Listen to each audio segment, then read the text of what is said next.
ডাকসু নির্বাচনের কারণে কি ছাত্রদের যে সমস্যা এগুলোর কি খুব বড় সমাধান হবে? আমার কাছে অনেস্ট উত্তর হচ্ছে যে না, এটা কোনো বিশ্ববিদ্যালয় না। কারণ এই বিশ্ববিদ্যালয়ে কোনো জ্ঞান চর্চা হয় না, এখানে মানুষকে প্রশ্ন করতে শেখানো হয় না, এখানে জাস্ট ফান্ডামেন্টাল স্কিলস ডেভেলপড হয় না। তো ওই শিক্ষা নিয়ে আপনি আসলে মানে হায়ার লেভেলে পঙ্গু হবে। আমি মানব জীবনের এরকম অপমান খুব কম জায়গায় দেখছি। ওই পরিস্থিতিতে কোনো ছাত্র যদি থাকে এবং সেই ছাত্র যদি ওই পরিস্থিতিতে 4 বছর পড়াশোনা করেন, he would be a tormentor because he was tormented. Dhaka বিশ্ববিদ্যালয়ের যে স্বায়ত্ত শাসন, এটা আমি মনে করি যে সর্বনাশ করেছে ঢাকা বিশ্ববিদ্যালয়। এবং এই 1973 অর্ডিন্যান্স, এখানে অনেক শিক্ষক আমাকে সাথে একমত হবেন না, কিন্তু আমি একটা সহজ প্রশ্ন করতে চাই যে 1973 অর্ডিন্যান্স যেই কারণে দেয়া হয়েছিল যে বিশ্ববিদ্যালয়ের একাডেমিক ফ্রিডমের জন্য, সে একাডেমিক ফ্রিডম কি এসছে? শিক্ষকরা এই লেভেলে জাতীয় রাজনীতির সাথে যুক্ত এবং এই পরিমাণ তারা তোষণ করেন রাজনীতিবিদদের, এটা দেখতে খুবই খারাপ দেখায়। হিস্ট্রি যেটা বলে হচ্ছে কি, আপনি যখন স্বাধীনতা পাবেন তখন আপনার যে এক্সিস্টিং খাইসলত, আপনার যে এক্সিস্টিং প্রবণতা, সেটার অ্যাম্পলিফিকেশন ঘটবে। অর্থাৎ আপনি যদি আগের থেকে হারামি হয়ে থাকেন, তাহলে এই ক্ল্যাম্প শুনলে আপনি আরো বড় হারামি হবে। শিবির কিংবা বিএনপি, তারপর বাকছাস, এদের প্রত্যেকের, তারপর উমামা, এদের যে কোয়ালিটি, এটা অনেক ভালো আমাদের সময়কার সাথে যদি আপনি কম্পেয়ার করেন, which is a great development.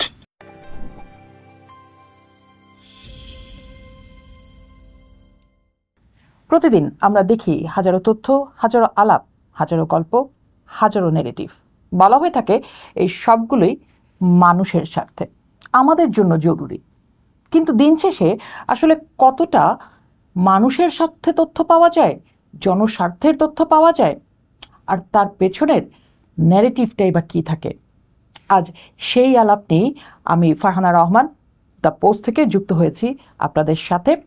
পোস্টের কাজ শুধু তথ্য কিংবা আলাপ সামনে তুলে ধরা নয়, বরং তার ন্যারেটিভটা ভেঙে দেখা, ব্রেকিং ন্যারেটিভস। সেই ব্রেকিং ন্যারেটিভে আজ আমাদের সাথে রয়েছেন লেখক ও অ্যাক্টিভিস্ট ফাহাম আব্দুস সালাম। ফাহাম আব্দুস সালাম, আপনাকে স্বাগত জানাচ্ছি। দুই সময়ে দুজন দুই জায়গায় আমরা কথা বলছি। আপনার কাছে একটু জানতে চাই, বার্ডস আই থেকে যেহেতু আপনি দেখতে পাচ্ছেন, শুরু করতে চাই এই মুহূর্তের যে ঘটনাগুলো সেই জায়গা থেকে, যে ডাকসু নির্বাচন। যদিও আমি দেখেছি যে আপনি আপনার আজকেরই একটা ফেসবুক স্ট্যাটাসে বলেছেন যে ডাকসু নির্বাচন নিয়ে আসলে আপনার কোনো আহ্লাদ নেই, কারণ পৃথিবীর জুড়েই আসলে এটা তো student union election, it's nothing more than that. তাহলে বাংলাদেশের মতো জায়গায় এই ছাত্র রাজনীতি আসলে মূল রাজনীতির একটা অংশ এবং জাতীয় রাজনীতিতে বড় প্রভাব রাখে।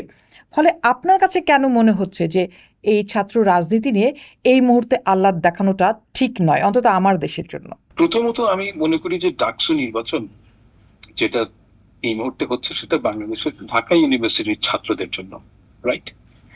কারণ আমি ঢাকা ইউনিভার্সিটির ছাত্রদের কথা, যদি একদম সাধারণ ছাত্রদের কথা বলি, যারা ডাকসু নির্বাচন করছেন, তাদের political career it's an important thing, but এটা একটা সেকেন্ডারি থিং।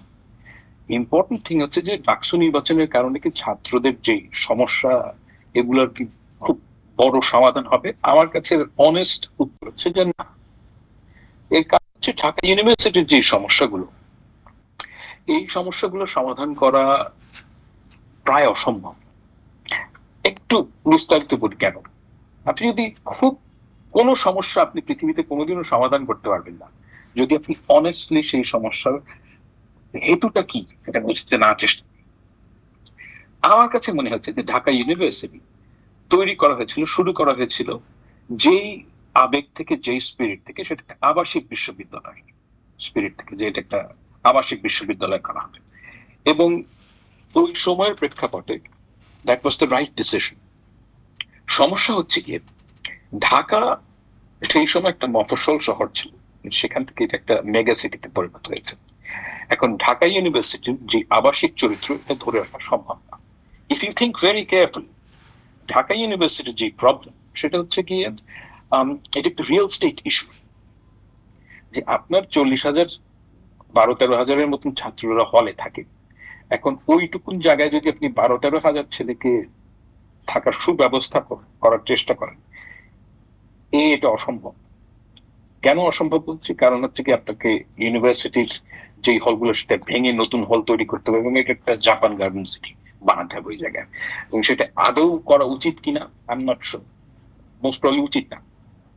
কিন্তু ঢাকা ইউনিভার্সিটি যেটি বলে যে ওকে, আমরা শুরু করেছিলাম আবাসিক চরিত্র হিসেবে, আবাসিক বিশ্ববিদ্যালয় হিসেবে, কিন্তু এইটা আমরা আর মানে চালানো সম্ভব না, এই কথা যদি ঢাকা ইউনিভার্সিটি বলে, সেক্ষেত্রে আরেক বিশাল বিপদ তৈরি হবে। এটার political cost is very very high. আর প্রবলেম হচ্ছে গিয়ে, আপনি যদি এটা আবাসিক চরিত্র রাখতে চান, সেই ক্ষেত্রে আপনাকে একজন ছাত্রকে একটা রুম দিতে হবে, এবং একটা ছোট একটা রুম দেওয়া হোক, এবং খুব জরুরি প্রয়োজনীয় জিনিস। কারণ হচ্ছে কি, আমি ব্যক্তিগতভাবে মনে করি যে ইউনিভার্সিটি এডুকেশনের একটা বড় পার্ট হচ্ছে সেলফ ওয়ার্থ, সেলফ ডিগনিটি বোঝা, এবং সেটা বুঝতে হলে একজন ছাত্রকে একটা ছোট রুম দেওয়া দরকার। ওই ছোট রুম যদি দেওয়া হয়, সেটার ভাড়া যদি আপনি ঢাকা শহরের সব জায়গার সাথে এটাকে অ্যাডজাস্ট করেন, তাহলে সেই রুমের ভাড়া হবে কত, অন্তত পক্ষে 5,000 টাকা। কারণ ওই 5,000 টাকা হলে পূর্বে স্ক্যান্ডাল, এবং সবাই বলবে যে এটা সম্ভব না। তো এটা এমন এক প্রবলেম, যে প্রবলেম না সলভ করা যায় না, এটা নিয়ে চলা যায়। তো দ্য ওয়ে ফরওয়ার্ড হচ্ছে কি, আপনি বলবেন যে ওকে, আপনি কোনোদিন গিয়েছেন বাংলাদেশের গণরুমে? আমি 25 বছর আগে গিয়েছিলাম, এবং আমি মানব জীবনের এরকম অপমান খুব কম জায়গায় দেখেছি। ওই পরিস্থিতিতে কোনো ছাত্র যদি থাকে, এবং সেই ছাত্র যদি ওই পরিস্থিতিতে 4 বছর পড়াশোনা করেন, he would be a tormentor because he was tormented. That's what I believe. যে ওই পরিবেশের মধ্যে থেকে যদি একটা ছেলে বের হয়, তার মধ্যে যে মানুষের স্বাভাবিক ফ্যাকাল্টিজ সেগুলো বিকশিত হবে না। এখন অন্য পক্ষের প্রশ্ন হচ্ছে, অন্য পক্ষের কথা বামপন্থীরা বলবেন যে ওকে, এই বাজে পরিস্থিতির মধ্যে হলেও অন্তত তো তার পড়াশোনার একটা সুযোগ তৈরি হচ্ছে, and they're probably right. আমি সেটা সেই বিতর্কে যাচ্ছি, they're probably right. However, এই পরিস্থিতি চলতে থাকলে যে সমস্যাটা তৈরি হয়, সেটা হচ্ছে যে খয়রাতি মেন্টালিটি তৈরি হয় শিক্ষকদের, যে তোরা এখানে থাকতে পারতেছিস, এটাই বেশি। এখন এই মানসিকতা যদি আপনার মনে আছে হয়তো, যে আমাদের আগের ভাইস চ্যান্সেলর, কি জানি নাম ওনার, উনি বলছিলেন চা সব সিঙ্গারা 10 টাকায় দেওয়া হয়, এবং ওনার চেহারার মধ্যে একটা দ্রুতি আসছে, মানে উনি এটাকে একটা খুব বড় কৃতিত্বের বিষয় মনে করছেন। এবং ওই কৃতিত্বের যে মানসিকতা, এটা ঢাকা বিশ্ববিদ্যালয়ের প্রচুর শিক্ষকের মধ্যে এর একটা সমস্যা হচ্ছে যে একটা প্রপার ইউনিভার্সিটির যে ক্যারেক্টার, সেটা তৈরি হতে দিচ্ছে না এই আবাসিক চরিত্রটা রাখার কারণে। এখন আপনি বলতে পারেন যে আবাসিক চরিত্রটা রাখা দরকার, না, আমার হাতে তো আসলে আর কোনো অল্টারনেটিভ নাই। আমি 16,000 স্টুডেন্টের জন্য আসলে অন্য কোথাও তাদের জায়গা তৈরি করতে পারবো না, এবং ঢাকা শহর হচ্ছে সবচেয়ে এক্সপেন্সিভ শহর। আমি যদি বিশ্বের বিচারেও যাই, তাহলে যেই নিম্ন মধ্যবিত্ত পরিবার থেকে বা নিম্নবিত্ত পরিবারের যে সন্তান যেখানে পড়তে আসছে, তার জন্য আসলে কি ব্যবস্থা হবে? সেক্ষেত্রে তো আমাকে এটা রাখতেই হবে। না, ইউর রাইট, কিন্তু আমরা ছিলাম, সেটা তর্ক করছি না, কিন্তু কথা হচ্ছে ওই কাজটা করতে গেলে you can't have it both ways. ওই কাজটা করতে গিয়েই যে সমস্যাটা তৈরি হয়েছে ঢাকা ইউনিভার্সিটিতে, মানে এটা একটা মহৎ কাজ। আমি বলছি এটা ক্লিয়ারলি বলছি যে এই কাজটা রাষ্ট্রের পক্ষ থেকে মহৎ কাজ, কিন্তু এই মহৎ কাজটা করার জন্য ঢাকা বিশ্ববিদ্যালয়ের একটা সেন্টার অফ এক্সেলেন্স হওয়ার সম্ভাবনা নষ্ট হয়েছে, because this is a real estate issue, it is not a university related issue. কারণ আপনাকে যদি আপনি খুব অনেস্টলি চিন্তা করেন যে এটাকে আমাদের আসলেই দায়িত্ব কিনা, মানে সেই কারণে কি আপনি মনে করেন যে সে কারণে কি আপনি পালন সক্ষম কিনা?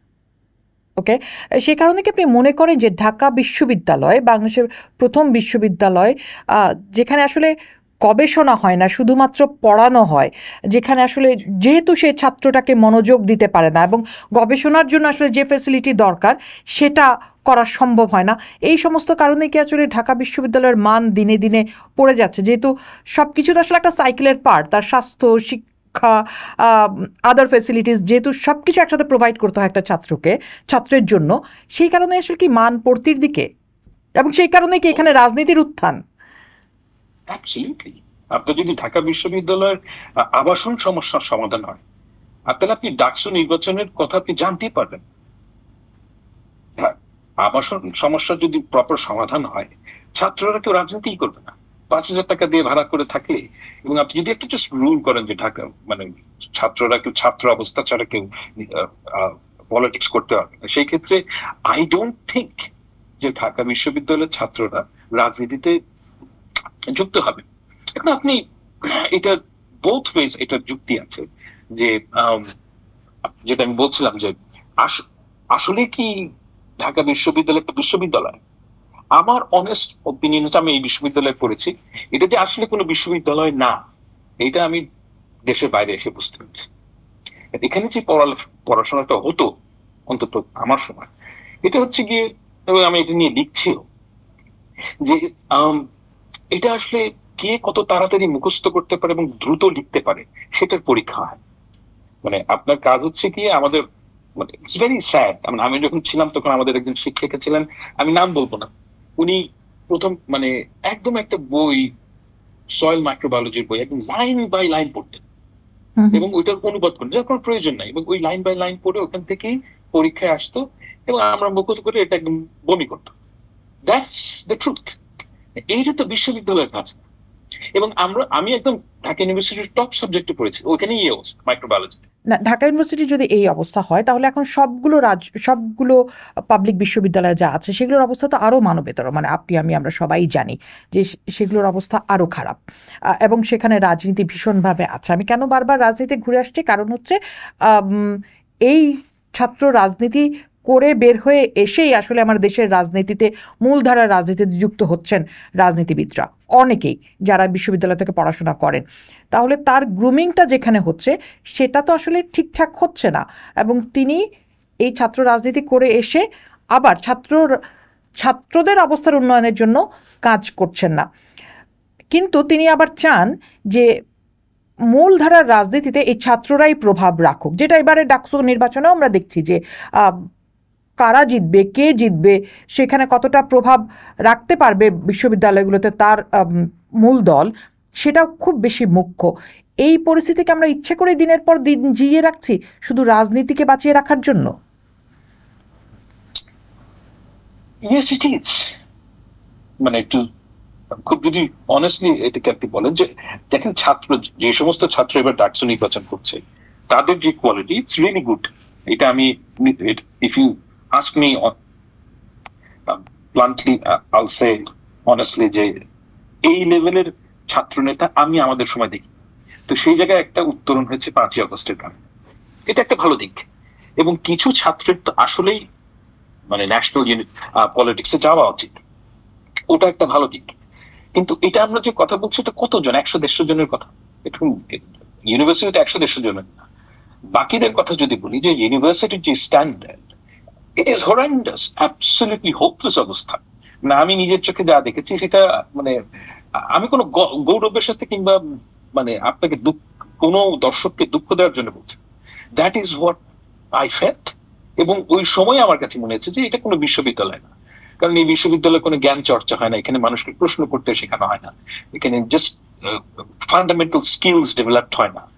তো ওই শিক্ষা নিয়ে আপনি আসলে মানে হায়ার লেভেলে পঙ্গু হবে, এবং হয়তো আপনার কিছু চাকরি হবে, কিন্তু আমার কাছে মনে হচ্ছে এখন দুনিয়া অনেক সফিস্টিকেটেড নলেজের প্রয়োজন, এবং ওটার জন্য আদৌ তারা ট্রেন্ড হয় কিনা। না, আপনি যেখানে পড়ছেন বা পড়াচ্ছেন বা যেখানে থাকছেন, আমরা দেখি যে প্রচুর ছাত্ররা যাচ্ছে বাইরে পড়তে। সেই অভিজ্ঞতা কি, যে যারা এখান থেকে বের হয়ে যাচ্ছে তারা আসলে দৌড়ে কতখানি টিকতে পারছে বিশ্ববিদ্যালয়গুলোতে? দেখেন, এটা হচ্ছে কি, ধরেন কি, এই প্রশ্নটার খুব একটা ফ্লড প্রশ্ন। কেন বলি আপনাকে? কারণ হচ্ছে কি, ধরেন যে আপনি বাংলাদেশ একটা বড় দেশ, এই দেশের যে থার্ড স্ট্যান্ডার্ড ডিভিয়েশন, অর্থাৎ যারা খুবই ভালো তারা পৃথিবীর যে কোনো ইউনিভার্সিটিতে গেলেই ভালো করবে, কারণ দে আর অ্যাকচুয়ালি ভেরি ভেরি গুড।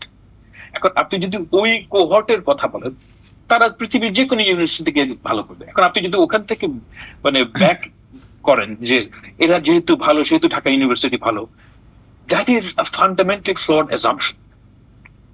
আপনাকে দেখতে হবে যে যারা স্ট্যান্ডার্ড ডিভিয়েশনে যারা মাঝখানে আছে, যারা বেল কার্ভের মাঝখানে আছে, তাদের স্ট্যান্ডার্ডটা কি।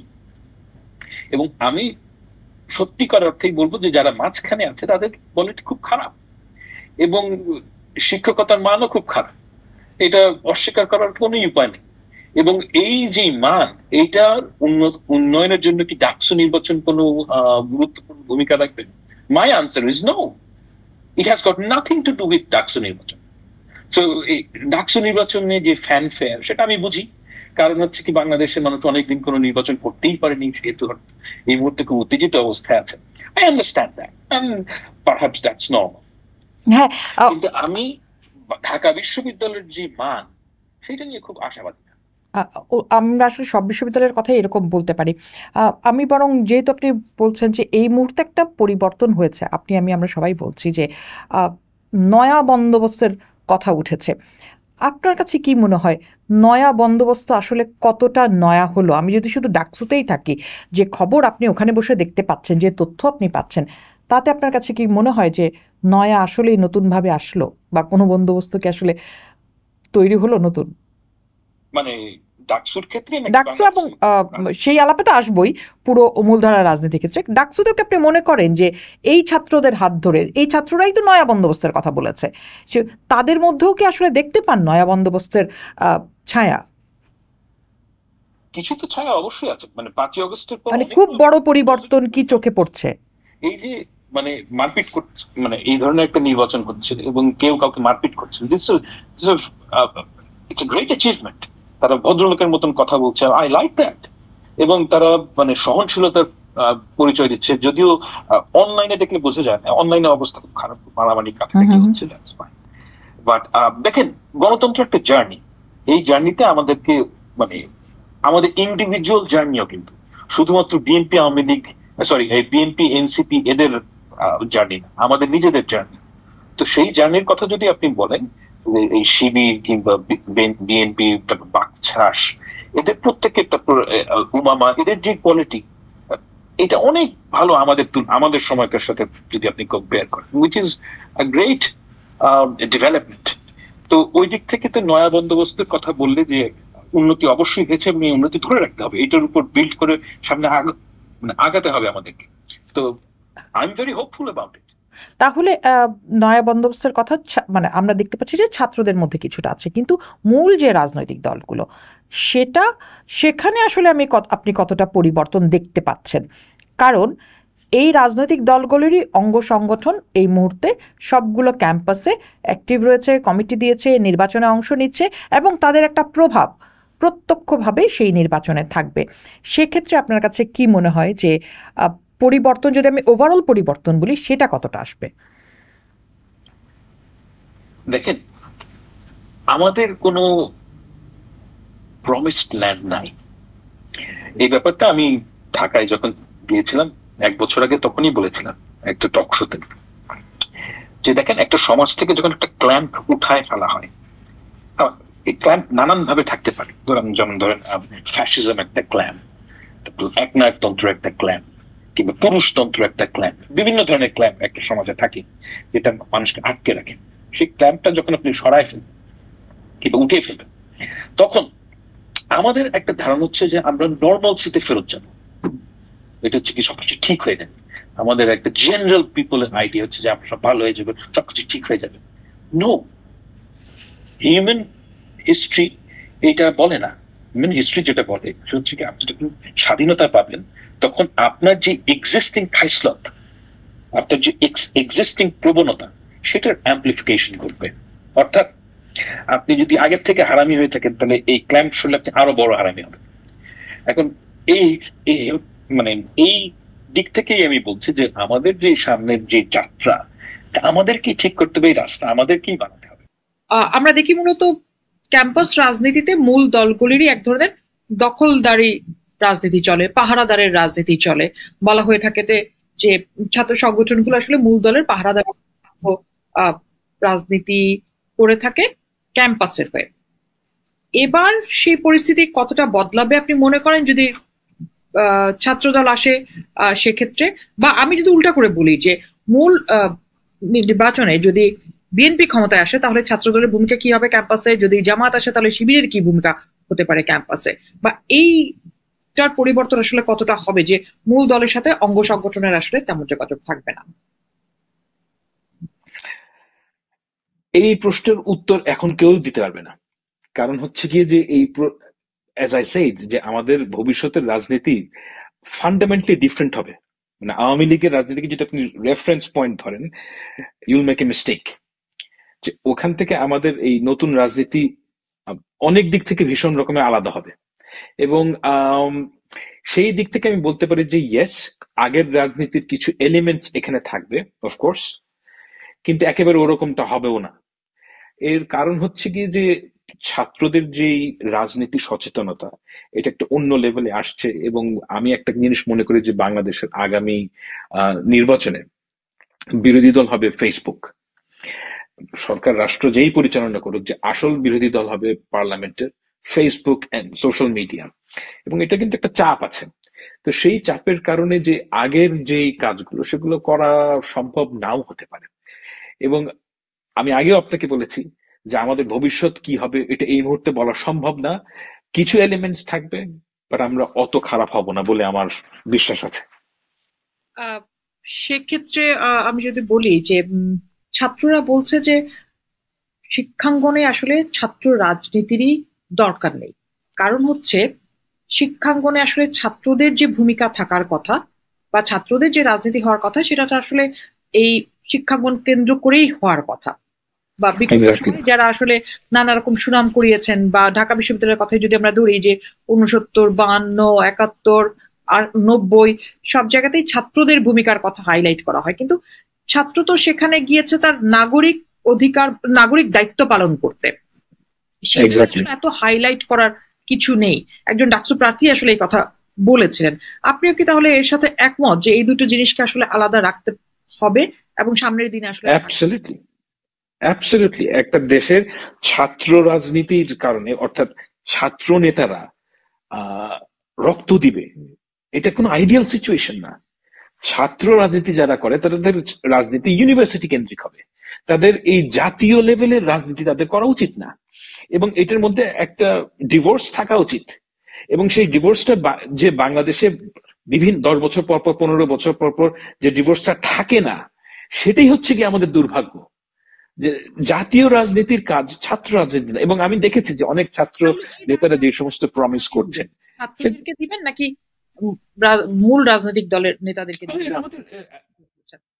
ফেলিয়ার এজ এ নেশন, এটা মানে পলিটিক্যাল পার্টিদের তো ফেলিয়ার তো আছেই, সেই সাথে আমাদের ঢাকা বিশ্ববিদ্যালয়ের বিশাল বড় কি বলবো ব্যর্থতা রয়েছে। কারণ ঢাকা বিশ্ববিদ্যালয়ের যে স্বায়ত্ত শাসন, এটা আমি মনে করি যে সর্বনাশ করেছে ঢাকা বিশ্ববিদ্যালয়। এবং এই 1973 অর্ডিন্যান্স, এখানে অনেক শিক্ষক আমাকে সাথে একমত হবেন না, কিন্তু আমি একটু সহজ প্রশ্ন করতে চাই যে 1973 অর্ডিন্যান্স যেই কারণে দেয়া হয়েছিল যে বিশ্ববিদ্যালয়ের একাডেমিক ফ্রিডমের জন্য, সে একাডেমিক ফ্রিডম কি এসছে? মানে শিক্ষকরা তো, শিক্ষক রাজনীতি একদম আইন করে ব্যান করা উচিত।